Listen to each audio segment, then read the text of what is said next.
chapter 3 na binasa po sa atin kanina. At ang title po ng mensahe ng Panginoon ngayong umaga, salvation is from the Lord. Sabi kanina yung devotion kanina ni Pastor Dan ay about salvation din. Pero yung kanyang tinutukoy kanina, salvation is salvation spiritually. No? At ito naman po ay kaligtasan ng physical. Okay? Physical. Ibig sabihin kaligtasan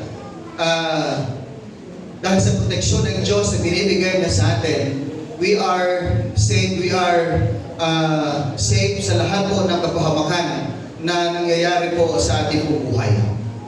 Amen? So yun po ang ating pong tatalakay. Kaya Pastor Dan, okay lang yung message po kanina. Ano?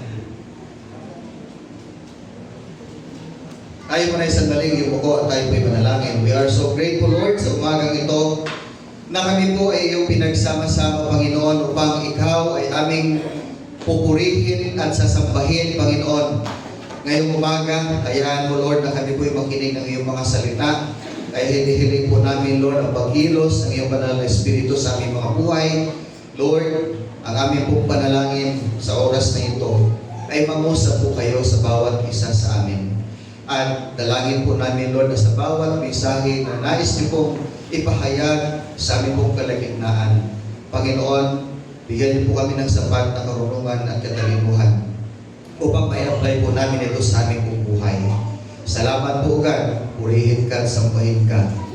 Ito ang aming pampanalangin sa ngalan ni Jesus na aming Diyos, aming Panginoon at Ipagligtas. Amen. Salvation is from the Lord. Last week po, lahat po tayo ay nagdasal. Dahil po doon sa paparating na bagyong uwan. Tama po ba? Sino rito yung nagdasal? Lahat po tayo nagdasal. In fact, yung ating pong pagdarasal ay midweek pa lang. Nagdarasal na tayo na nawa itong bagyong uwan na super typhoon ay nawa hindi nakama sa kalupaan. No? Sa halip ito ay mapunta na lang doon sa karagatan at tuluyan ng maglaho. No? At hindi na makapabinsala sa ating bansa o sa bawat mga Pilipino. So we all pray to the Lord for His protection. At hanggang sa papalapit po itong bagyong uwan na papasok sa ating pong Philippine Area of Responsibility, doon din mas lalo po tayong nag-alala, nangamba, natakot dahil hindi po biro yung 185 kilometers per hour na bilis ng bugso ng hangin. So maliban sa lakas sa ulan na dala ng uwan na ito, ay talagang nagdulot ito ng pangamba at takot sa ating lahat. Kaya naman ako, kahit po ako'y nagdarasal, nung na-realize ko malakas pala talaga itong bagyong paparating. So, Biyernes na umaga, pagbukas ko po ng news, ay yun po ang balita na napakalakas. Ay meron po kaming seminar noon na tinan sa OCC. Sabi ko, hindi naman ito kawalan ng pananampalataya, kundi ito'y bahagi ng paghahanda. Sabi ko, bibili ako mamaya ng lubid pagka-uwi namin para itali yung bubong ng bahay namin dahil nakulangan ako doon sa support. Baka pag tumaan si bagyong uwan ay malipa rin yung buong bubong. So dahil po sa ginabi na kami, hindi rin nakabili ng lubid. Sabi ko, bukas na lang. Ay may seminar din kami kinabukasan sa Sabado. At natuwa ako noong sinabi ni Bishop Pantoja na hanggang 3 o'clock lang tayo. Supposed na dapat ay hanggang alas 4 dahil nga sa super typhoon. So nag-isip na ako, sabi ko, yes, makakabili ba ako ng unit? Pero siyempre may kasama po yung panalangin. No? At hindi pa rin nakabili ng lubid dahil ginapit na kami. Sabi ko, Lord, wala na akong magagawa nito. Alam mo naman, Lord, yung sitwasyon ko, yung kalagayan ko. Ipinagkakatiwala ko po sa iyo ang lahat.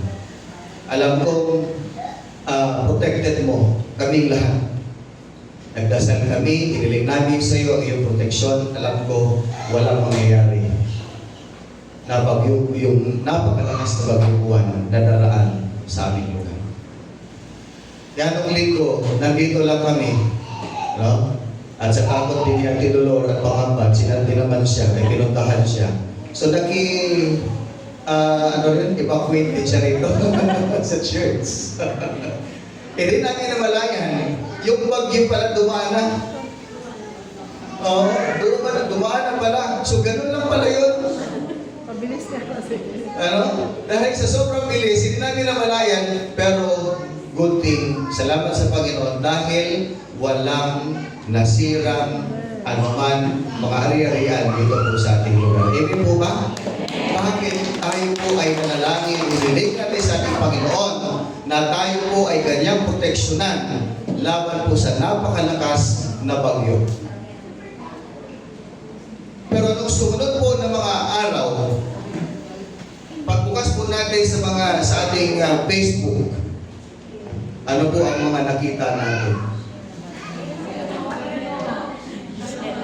Sabi po dito, Dear Sierra Madre, laban lang. Sana kaya mo pa kaming ipagtanggol at harangan ang paparating na si Bagyong Juan kahit patuloy ang pagsira sa iyo ng ibang tao. Nagmamahal, Luzon. Sino kaya si Luzon? Taga-Luzon. At meron pa, salamat palagi, Sierra Madre, kapag humuhupa ang bagyo sa Luzon, ikaw ang laging dahilan. Kanino po ang tao nagpapasalamat? Sa Sierra Madre na nilikha ng Diyos, pero nakalimutan na pasalamatan ang lumikha mismo sa Sierra Madre. Tama po ba? At alam ko na tayo pong lahat ay nagdasal na nalangin sa ating Panginoon for His protection na hindi panira pa itong bagyo na ito. Pero isang kaya tayo doon sa nagpapasalamat kay Sierra Madre. Of course, ang Sierra Madre po, created by God. Nilikha yan ng Diyos. Ang totoo po yun. Nagsisilbi po yung proteksyon sa buong Luzon. Bakit? Dahil yung Sierra Madre po ay naka-locate dito po sa bandang eastern part ng Luzon. Okay? Kaya yun po ay nagsisilbing proteksyon sa atin laban sa mga malalakas na bagyo. Na kapag yan ay tumama po sa kabundukan, ay pwede pong humina at hindi na makapaminsala pa.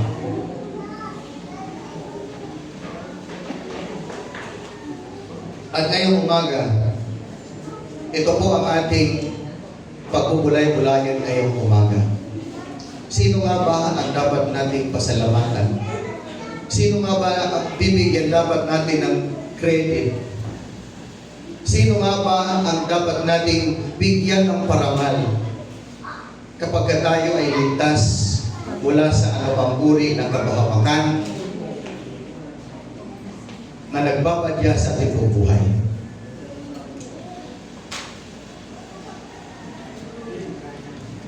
Yung awit chapter 3 ay isang awit po ni David na kung saan inawit niya ito noong panahon na siya ay nasa panganib. Nasa panganib ang kanyang buhay. Marami siyang kaaway. At hinarap niya yung higanting si Goliath sa pamamagitan lamang ng tirador. At tumatangka siya kay Saul dahil pinagtatangkaan siyang patayin ito. Maging yung bilang isang ama ay yung kanya pong naghihirap ang kanyang kalooban, nalulungkot natatakot siya, nangangamba rin siya sa kanyang kaligtasan. Dahil po, ang kanyang mga anak ay hindi nabuhay ayon sa kalooban ng Diyos. So, ano po ang ginawa ni David? Makikita po natin, malalaman po natin kung ano ang kanyang ginawa. And the same thing, kung ano po ang nangyayari po kay David noong mga panahon, noong kanyang kapanahonan, tayo rin po mga kapatid, nahaharap tayo sa napakaraming panganib sa ating pong buhay. Amen po ba? Nahaharap tayo sa panganib ng ating pong karamdaman, mga kaaway, masasamang loob na nasa ating pong paligid. At ang buhay po natin ay napupuno ng pangamba, napupuno ito ng takot. Ngunit ang tanong, saan o kanino tayo makakakuha ng proteksyon upang maging ligtas sa lahat ng panganib? Ano po ang maaari natin gawin? Mananatili na lamang ba yung takot at yung mga pangamba na yan sa ating pong puso, sa buhay natin? No. Ano ang gagawin po natin? Katulad po ng ginawa ni David, anong ginawa niya? Sabi niya po dito sa chapter 3 verse 1, Lord, how many are my foes? How many rise up against me? Many are saying of me, God will not deliver him, but you, Lord, are shield around me, my glory, the one who lifts my head high. So makikita po natin dito mga kapatid, na ito po si David noong panahon na siya ay nasa pangamba. Natatakot siya, subalit siya po ay humarap sa ating Panginoon at siya ay nanalangin. David turned to the Lord in prayer. Lumapit siya sa Diyos, bumaling sa Panginoon at siya po ay nanalangin. At doon niya po sinabi niya sa harapan ng Diyos, sabi niya, Lord, marami po akong kaaway. Maraming mga taong gusto ko malaban sa akin. Ibig sabihin doon niya sinumbong sa Panginoon. Ipinagkatiwala niya sa Diyos yung kanya pong nararanasan, yung kanyang nararamdaman. Napuno siya ng takot at pangamba dahil sa dami ng taong kumakalaban sa kanya at gusto siyang patayin. Subalit sa kanyang panalangin, ay makikita natin dito na may mga tao na siyang nagiging hadlang at kinukutya siya. At ang sabi niya, Panginoon, ang sabi pa ng mga taong ito ay hindi mo raw ako tutulungan. So makita po natin dito yung damdamin ng isang tao na kung saan ay lumalapit sa ating Panginoon at the same time meron pong mga hadlang sa kanyang paglapit sa Diyos. May mga tao na kumukutya sa kanya na kaysa hindi siya tutulungan ng Diyos, hindi siya papakinggan ng Diyos sa kanyang mga dasal. Si David po noong mga panahon na yon ay makikita po natin yung kanyang yung kaguluhan sa kanyang buhay, kawalan ng kapayapaan dahil sa dami po ng banta ng buhay niya. At bukod po doon sa banta ng kanyang buhay ay yung damdamin po ng isang ama na patuloy na nagpapahirap sa kanya. Subalit, siya po ay lumapit sa Diyos, bumaling sa Panginoon at dinala niya ang kanyang nararanasan at nararamdaman sa pamagitan po ng kanyang panalangin at pagtulog sa ating Panginoon Diyos.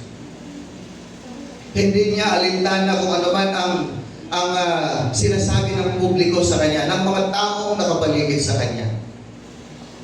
Minsan pagka tayo po ay humaharap sa mga ganito pong mga suliranin sa ating pong buhay, at pagka tayo po ay lumapit sa ating Panginoon, gusto nating dalhin sa Lord lahat ng ating pong nararanasan at nararamdaman. Gusto nating ipag-pray sa ating Panginoon na maalis yung takot at pangamba na yon. But at the same time, may mga taong kumukutya sa atin. may mga humahad lang sa atin para tayo po ay dumulog sa ating Panginoon. Pero makita po natin dito mga kapatid, hindi po naging hadlang kay David yung mga taong kumukutya sa kanya. Hindi naging hadlang yung mga taong kumukutya sa kanya.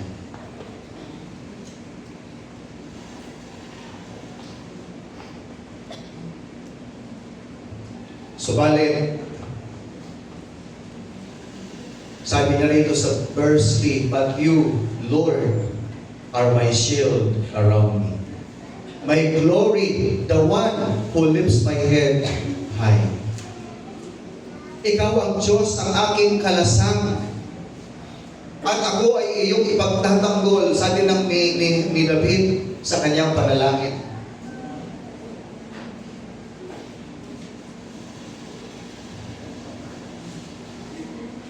So makita po natin dito na noong siya po ay bumalik sa Panginoon at nanalangin, ay nawala po ang kanyang mga pangamba at pagdududa dahil siya po ay naniwala sa Diyos. Amen? Nawala ang kanyang mga pangamba at pagdududa na kanyang nararanasan at nararamdaman. Mga kapatid, tuwing tayo po ay lumaranas na katulad ng karanasan ni David, lumapit tayo sa ating Panginoon at manalangin. Amen? Dahil makakasiguro tayo ang Diyos ay handang makinig at tumugon sa ating mga panalangin. Katulad po ng ikalawang punto na ituturo sa atin ngayong umaga. Ano po ang nangyari kay David nung pagkatapos niyang manalangin? David found that God's answered prayer. Nakita niya na natagpuan ni David na sumasagot ang Diyos sa panalangin. Sabi niya sa verse 4, "I call out to the Lord and He answers me from His holy mountain."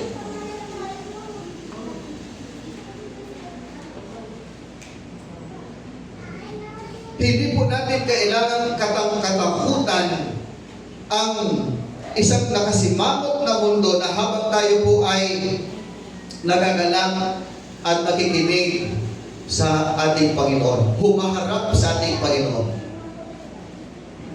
Hindi dapat natin katakutan itong nagngangalit at nakasimangot na mundo. Sa halip, tayo po ay tumawag sa ating Panginoon. Sabi po diyan, "I call out to the Lord and He answers me from His holy mountain." At makikita po natin iyon pong Sierra Madre, ang kasagutan. Amen? Yung kasagutan mula po, laban po sa mga malalakas na bagyo na dumarating at dumaraan sa ating pong bansa. Subalit, hindi dapat ang credit ay mapunta doon. Ang credit at papuri at parangal ay dapat para sa ating Panginoon. Amen po ba? Doon mismo sa lumikha, hindi sa nilikha ng Diyos. Yes, totoo yun na ang kabundukan na ito ay dapat pangalagaan, i-preserve. Dahil yan po ang tungkulin ng tao. Hindi para sirain, kundi ang tungkulin po ng tao ay para i-cultivate, paglinangin pa, paunlarin pa, pagandahin pa lalo. Subalit yung credit, pasasalamat at papuri ay dapat sa ating Panginoong Diyos lamang. Amen po ba? Ang mga taong nagdarasal ay nasa presensya ng Diyos, kaya ang panalangin ay mayroong kasagutan mula sa Diyos. Amen? Amen. Katulad po ni Moses. When Moses prayed and the Red Sea opened. Noong sila po ay tumakas mula sa Ehipto, wala na po silang ibang patakbuhan. Malapit na po yung kanilang kaaway. Nandiyan na yung kapahamakan, yung panganib na maaaring mangyari sa kanila, lahat sila ipatayin. Ano po ginawa ni Moses? Siya po ay nanalangin sa Diyos. At yung tungkod na hawak-hawak niya na binigyan ito ng kapangyarihan ng Diyos at nung ito'y kanyang itinaas, ano po ang ginawa ng Diyos sa Red Sea? Binuksan niya po itong Red Sea na ito para itong mga Israelita ay makatawid po doon sa kabilang ibayo. Samantalang yung mga Egyptians, mga sundalong taga-Ehipto, nung sila po ay humabol, bigla pong nagsara itong Red Sea na ito at sila po ay napahamak at nangamatay. Bakit yun po nangyari? Because Moses prayed to the Lord. Amen? Siya po ay nanalangin. Nanalangin siya sa ating Panginoon. Next, si Joshua. Siya po ay nanalangin sa Diyos. Yung instruction ng Diyos sa kanila, sa mga Israelitang ito, na i-invade itong Jericho na ito. And for them to be able to invade itong lugar na ito, o invade, hindi invade, sakupin. Sabi ng Diyos sa kanila, lumakad kayo paikot ng 7 beses at manalangin. Alam niyo yung Jericho walk?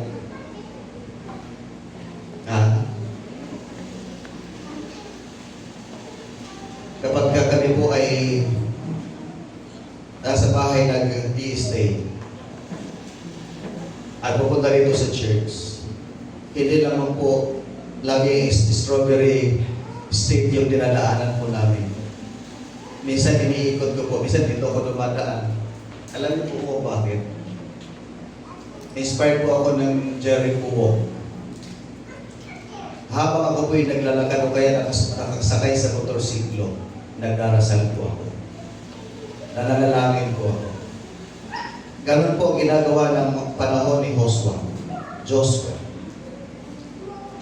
Nung sila po ay nanalangin, lahat po ng mga yung wall ng Jericho, lahat po iyon ay bumagsak. Dahil po sa kanilang panalangin. Si Daniel, when he prayed to the Lord, sa kabila ng merong utos ang hari na walang sino mang tao na manalangin sa ibang Diyos. Pero si Daniel ay napaka-devoted sa Panginoon. Si Daniel ay isang mapanalangin tao. Hindi niya alintana kung ano man ang panganib na kanya pong kakaharapin sa kanyang buhay. So despite doon po sa order ng hari na walang sino mang mananalangin sa kanilang Diyos, pero si Daniel ay nanalangin sa Panginoon. At nung nakita siya ng tao ng hari, siya po ay tinapon doon sa lugar ng leon. Pero pagdating niya doon sa lugar, nanalangin at nagdasal pa rin siya. So anong nangyari? Daniel prayed and the lions wouldn't harm him. Hindi siya napahamak, hindi siya nasugatan, hindi siya nagasgasan. Ligtas siya. Si Paul at saka si Silas, sa halip na magmukmuk sila sa kulungan, sila po ay binubugbog. At sa halip na isipin nila na sila ay, isipin nila yung sakit ng katawan na tinamo nila dahil sa torture ng mga sundalo, pero anong ginawa nila? Sila po ay nanalangin sa Diyos. And what happened next? They were freed from prison. Napalaya sila doon po sa kulungan. Bakit? Sila po ay nanalangin sa Diyos. Hindi sila nagmukmuk. Sila po ay nanalangin sa Panginoon.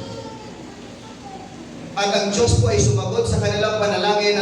Ang anghel ng Diyos ay dumating po sa prisuhan na yon. At ang lahat ng mga tanikala, lahat ng mga trangkahan ay nagsipagbukas.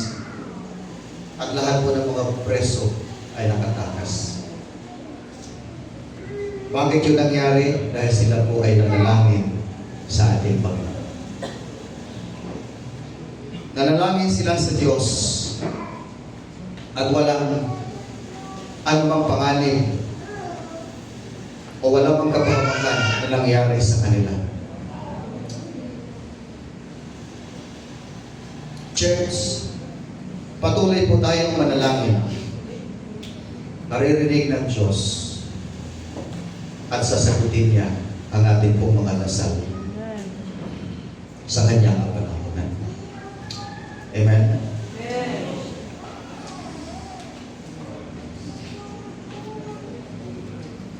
And next, last, David's prayer brought protection and peace. Si David na nangamba, natakot dahil sa panganib na kanyang kinakaharap, wala siyang kapayapaan, hindi siya makatulog,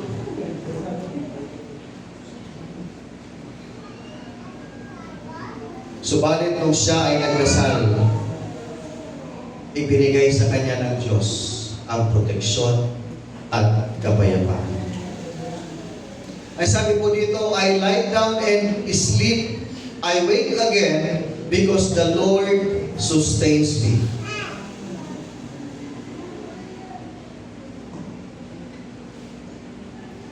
Si David na hindi siya makatulog dahil sa takot at pangamba sa kanyang buhay, pagkatapos niya manalangin sa ating Panginoon, sabi niya, I lie down. Nakatulog na ako at ginising ako. Bakit? Dahil ang Diyos mismo ang siyang nagbigay ng proteksyon sa akin. The Lord sustains me. Si Lord ang nagising sa kanya. Si Lord ang nagbigay sa kanya ng lakas. Si Lord ang nagbigay sa kanya ng kapayapaan.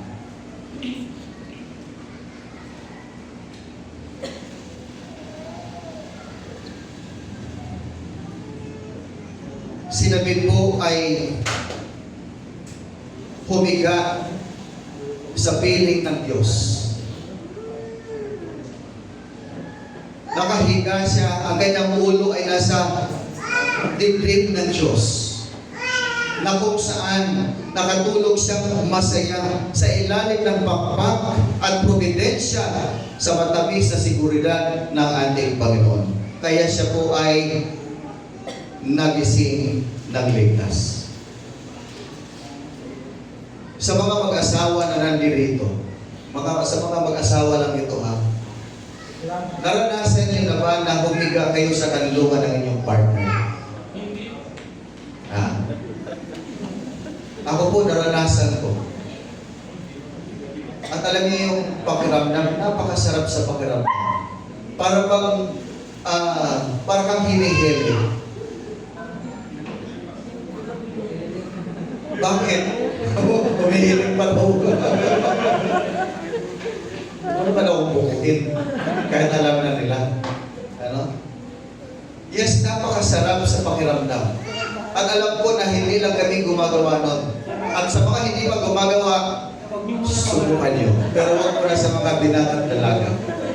Sa mga asawa lang. Okay? O mga youth ha, pasintabi mo na. Napakasarap sa pakiramdam. Parang kang hili-hili. Masarap, madali kang makatulog. Yun bang feeling mo na mayroong nagbabantay sa'yo? Hindi po ba? Kaya ka pa kahit pati ulo ng laway mo ay nakikita niya.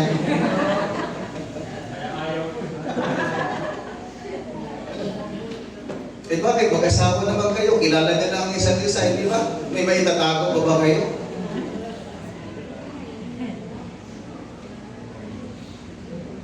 How much more na yung pakiramdam na kapag tayo ay nakahiga sa kanlungan ng ating partner, ay napakasarap, how much more na sa kanlungan tayo ng ating Panginoon. And that is exactly kung ano po ang naranasan ni David nung siya po ay nakatulog siya sa kanlungan ng Panginoon, and he felt he is protected by the Lord. Yun yung kanyang pong pakiramdam. Yun ang kanyang naranasan sa piling ng Panginoon, ng ating Panginoong Diyos. Kaya sabi niya, I will not fear. Sabi niya, hindi na ako matatakot kahit libo-libo ang mga kaaway.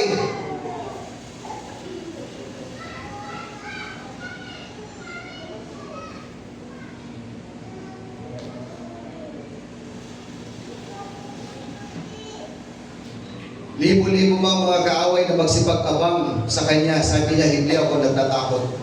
Yahweh na aking Diyos, iligtas mo ako, parusahan lahat ng aking mga kaaway.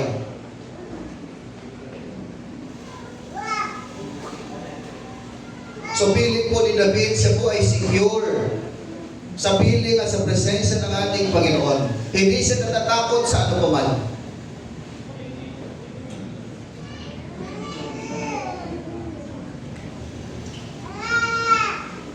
Noon po,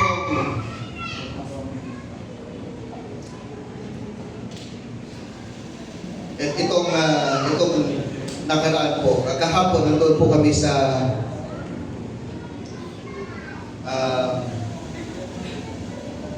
Women's Conference. Tama ba? Women's Conference, ano? At pagkatapos po noon, hinatid po namin yung mga women dito. Diretso po kami ng OM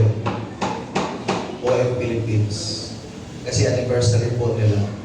35 years, no? Na kanila pong anniversary. At bago po yun ay nagpadala po sila ng invitation. At yun po dinner na yun ay for a cause. Ibig sabihin, may bayad at lahat ng proceeds ay mapupunta po sa ministry. Nagkamali ako ng tingin. Akala ko 2.5 lang per couple. So, panatag ako kasi meron akong 2.5 na hawak. Pero nung nakita ko, ay 3.5 pala. 3.5 pala.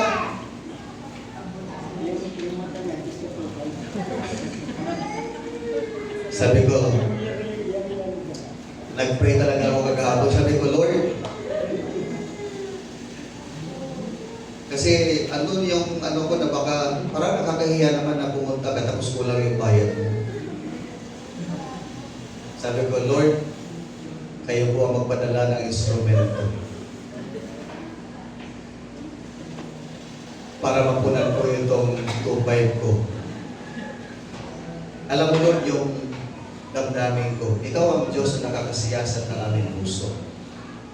Alam mo, Lord, na gusto kong tumulong. Gusto ko na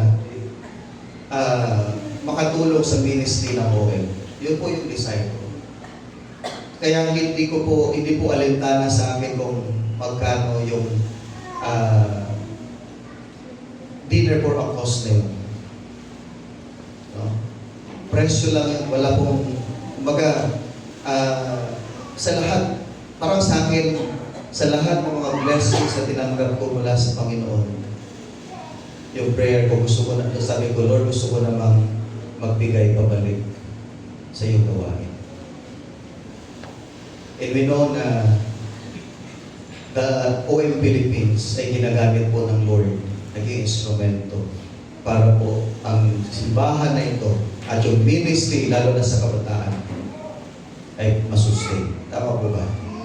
Alam niyo yun, no? Kaya, nakarating na po kami. Pagdating namin doon, saktong-sakto yung mensahe. Challenge. Na-late na po kami ng dating. At yung challenge po ay mag-commit po kami. It's time to give back sa Panginoon, sa lahat ng blessing na tinanggap namin. At yun po ang devotional ko kahapon po ng umaga. Kaya pag-uwi po namin kagabi, sabi ko, Love, salamat na. Ikaw ang naging instrumento ni Lord.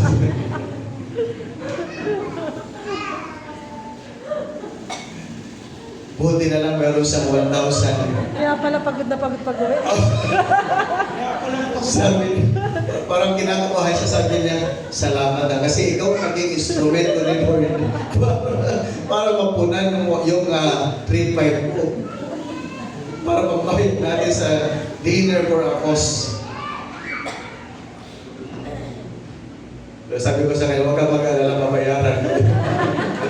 Sahod mo, nabas. Sahod mo. Pagsahod ko.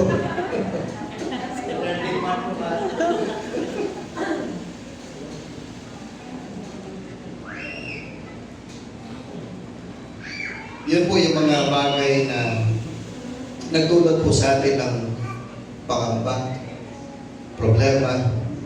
By the way, gusto ko rin magpasalamat yung tao na dala ng grocery sa amin nung nakaraang Wednesday. Salamat sa taong yun, hindi ko na sasabihin kasi hindi ko siya na-inform. Pero Bahay din, mas meron. salamat sa Diyos, sa buhay mo, kapatid. Nawa patuloy kang pagpalain ng Panginoon. No? I-bless ka pa ni Lord ng siksik, liglig, umaapaw na pagpapala. So yun po ang mga nararanasan po natin sa ating pong buhay. Church, ang laki ng mga problema na ating pong nararanasan ay mas maliit yan kumpara sa malaking Diyos na ating pong pinagkakatiwalaan. Amen? Ang Diyos po natin ay napakalaking Diyos. At alam niya kung ano ang ating mga pinagdadaanan. Alam niya kung ano ang ating damdamin. Alam niya kung ano ang kalooban natin. Alam niya kung ano ang laman ng puso po natin. Kaya tayo po ay lumapit lamang sa Kanya. Ipagkatiwala natin sa Kanya lahat ng takot at pangamba na ating pong nararanasan. God is able to protect us. Amen? Kaya po tayong proteksyonan ng ating Panginoon. Bakit? Because He possesses all power in heaven and on earth. Ang sabi po ng Matthew chapter 28, verse 18 to 20, sabi rito, then Jesus came to them and said, all authority in heaven and on earth has been given to me. Sa madaling salita, ang ating Panginoong Jesucristo ay Diyos na makapangyarihan. Siya po ang naghahari sa langit at sa lupa. Wala na pong iba. Ang Diyos ang may hawak ng langit at ng lupa sapagkat siya mismo ang lumikha. Kaya ang Diyos po natin ay makapangyarihan. At kung tayo po ay magtitiwala sa Kanya at panghawakan itong pangako niya sa atin, sabi niya, surely I am with you always to the very end of the age. Sabi ng Panginoong Jesucristo, pangako niya sa atin, at ako ay sa inyo palagi hanggang sa katapusan ng sanlibutan. Sa madaling salita, hindi po tayo iiwan ng Diyos. Amen? Hindi tayo pababayaan ng ating Panginoon. Ano man ang ating mga pinagdadaanan, ang Diyos ay nariyan para po sa atin. Ang gagawin lamang po natin sa Kanya ay isuko ang lahat sa ating Panginoon. Church, ang kamatayan at muling pagkabuhay ng ating Panginoong Jesucristo ay napagtagumpayan niya na ang lahat ng kaaway. Napagtagumpayan niya na lahat ng kalaban. Tayo rin po, kung tayo po ay magtitiwala sa ating Panginoong Jesucristo na namatay at nabuhay na magmuli, magtatagumpay din po tayo sa anumang mga pinagdadaanan natin sa buhay. Amen po ba? Surrender all to our victorious Lord and have peace. Isuko mo sa Diyos ang lahat. Ang Diyos na nagtataglay ng katagumpayan ay bibigyan ka niya ng kapayapaan sa puso. Ayan po kayo ay aming awitan ng panalangin, and this will be a responsive